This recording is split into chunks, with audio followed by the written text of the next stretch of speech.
வணக்கம் நண்பர்களே, உங்கள் அனைவரையும் கிருஷ்மிகா கிளிப்ஸ் சேனலுக்கு அன்போடு வரவேற்கிறோம். நாங்கள் பொங்கலுக்கு எங்கள் சொந்த ஊருக்கு போனோம். அது ட்ராவல் எக்ஸ்பீரியன்ஸ் பற்றி தான் இப்போ உங்ககிட்ட நான் ஷேர் பண்ண போகிறேன். டிராஃபிக்லேருந்து எஸ்கேப் ஆக ஒரு 4 நாள் முன்னாடியே கிளம்பிட்டோம். இதுதான் கிறிஷோட ஃபஸ்ட்டு பொங்கல். ஸோ இந்த பொங்கல் எங்களுக்கு ரொம்பவே ஸ்பெஷல். கிறிஷு அவளோட சித்தி மாமாக்கெல்லாம் பாய் சொல்லிட்டு கிளம்பியாச்சு. கார் ஃபுல்லாக பார்த்தீங்கன்னா கிறிஷோட திங்ஸ் தாங்க. நாங்கள் வீட்டையே காலி பண்ணிட்டு போகிற மாதிரி இருக்குது. கிறிஷு வழக்கம் போல் அவங்க அம்மாச்சி கூட காரில் செட்டில் ஆயிட்டா. சண்டே அதுவுமா லேட்டாக எழுந்திரிக்கலான்னு தான் பிளான் பண்ணேன். ஆனால் பேபி வச்சுருந்தீங்கன்னா அதெல்லாம் பாசிபிளே இல்லைங்க. அவங்க எப்போ தூங்க எழுந்திருக்கிறாங்களோ நம்மளும் அப்போ தான் எழுந்திரிக்க முடியும். எல்லாத்தையும் எடுத்து வச்சுட்டு கிளம்ப மார்னிங் ஒரு 10 o'clock ஆகிடுச்சு. எல்லாத்தையும் எடுத்து வச்சுட்டாலும் எதையோ மிஸ் பண்ணிட்டு போகிற மாதிரி தோணிகிட்டே இருந்துச்சு. உங்களுக்கும் இப்படி தோணும் அப்படின்னா மறக்காமல் கமெண்ட்டில் சொல்லுங்கள். மெயினாக கிறிஷுக்கு தேவையான syrup, hot water, diaper, vibes, sweater இதெல்லாம் இருக்கான்னு அகைன் கன்ஃபார்ம் பண்ணிவிட்டு நாங்கள் கிளம்பிட்டோம். வழக்கம் போல் கிறிஷு நம்ம கூப்பிட்றத கண்டுக்காமல் வேடிக்கை பார்க்க ஆரம்பிச்சிட்டா.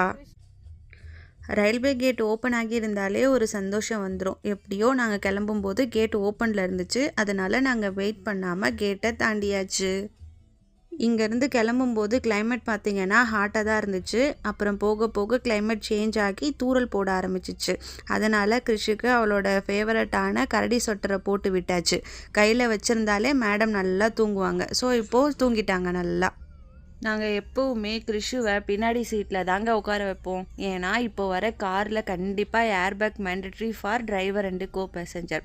ஸோ அந்த ஏர்பேக் ஒர்க் ஆகணும்னா நம்ம சீட் பெல்ட் கண்டிப்பாக போடணும். பாப்பாவை முன்னாடி உட்கார வச்சோம் அப்படின்னா சீட் பெல்ட்டு போட முடியாது. சீட் பெல்ட் போடாமல் இருந்தால் in case of emergency airbag open ஆகிறதே நமக்கு டேஞ்சர் ஆகிடும். ஸோ எப்போவுமே சீட் பெல்ட்டு கண்டிப்பாக போடுங்க. சில பேர் சீட் பெல்ட்டை சீட் பண்ணுறங்கிற பேரில் அவங்க சீட்டுக்கு அடியில் கனெக்ட் பண்ணி விட்டுருவாங்க. அது சீட் பெல்ட் வார்னிங் வேணால் வராமல் அவாய்ட் பண்ணும். பட் எமர்ஜென்சினா ஹெல்ப் பண்ணாது. ஸோ கண்டிப்பாக சீட் பெல்ட்டு போடுங்க. பின்னாடி உட்காந்தா சீட் பெல்ட் போட வேணாமான்னு கேட்குறீங்களா? அதுவும் கண்டிப்பாக போடணும். அதுக்கு தான் சைல்டு சீட் வாங்கி அட்டாச் பண்ணலாம்னு இருக்கும். உங்களுக்கு தெரிஞ்ச நல்ல பிராண்ட் இருந்துச்சுன்னா மறக்காமல் கமெண்ட்டில் சஜஸ்ட் பண்ணுங்கள். கிறிஷு இப்போ தான் உட்கார ஆரம்பிச்சிருக்கா. ஸோ நாங்கள் கண்டிப்பாக வாங்கிடுவோம். டிராஃபிக் அவாய்ட் பண்ணணும் தாங்க நாங்கள் 4 நாள் முன்னாடியே கிளம்புனோம். ஆனால் ஜிஎஸ்டி ரோட் ஃபுல்லாக நிறைய பிரிட்ஜஸ் கட்டுறதால அங்கங்கே நிறைய டேக் டைவர்ஷன் வச்சுருக்காங்க. டேக் டைவர்ஷன் ரோடு சின்னதாக இருக்கிறதுனால அங்கங்கே டிராஃபிக் ஆகுது.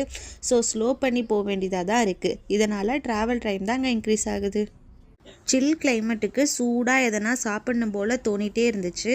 நம்ம பஸ்ஸில் வந்தோன்னா மோஸ்ட்லி விக்ரவாண்டியில் தான் ஹோட்டலில் போடுவாங்க. அதே மாதிரி நாங்களும் விக்ரவாண்டி டோல்கேட் பக்கத்தில் இருக்க ஒரு ஹோட்டலில் ஸ்டாப் பண்ணிட்டோம். விக்ரவாண்டி டோல்கேட் பக்கத்தில் இருக்க வேல்ஸ் ரெஸ்டாரண்ட்டுங்கிற ஹோட்டலில் தான் நாங்கள் இப்போ காரை நிறுத்தியிருக்கோம். இங்கே காஃபி அண்டு ஸ்நாக்ஸ்லாம் சாப்பிட்டோம். காஃபி நல்லா தாங்க இருந்துச்சு. நீங்களும் வந்தீங்கன்னா இந்த கடையில் ட்ரை பண்ணி பாருங்கள். காஃபி குடிச்சிட்டு ஒரு 10 மினிட்ஸ் ரெஸ்ட் எடுத்துகிட்டு கிறிஷுக்கு ஃபீட் பண்ணிவிட்டு நாங்கள் இப்போ கிளம்பிட்டோம்.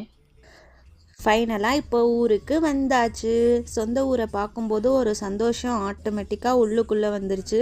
இது தாங்க நான் படித்த ஸ்கூல். நான் இன்னும் என்னோடய ஸ்கூல் ஃப்ரெண்ட்ஸோட காண்டாக்டில் தான் இருக்கேன். நீங்களும் உங்கள் ஸ்கூல் ஃப்ரெண்ட்ஸோட காண்டாக்டில் இருந்தீங்கன்னா கமெண்ட் பண்ணுங்கள். யாராவது ஸ்கூல் ஃப்ரெண்ட்ஸை மிஸ் பண்ணிங்க அப்படின்னா அவங்களுக்கு மறக்காமல் கால் பண்ணி பேசி பெஸ்ட்டு மெமரிஸ் எல்லாம் ஷேர் பண்ணிக்கோங்க. இப்போ என் ஸ்கூலை காலேஜாக சேஞ்ச் பண்ணிட்டாங்க.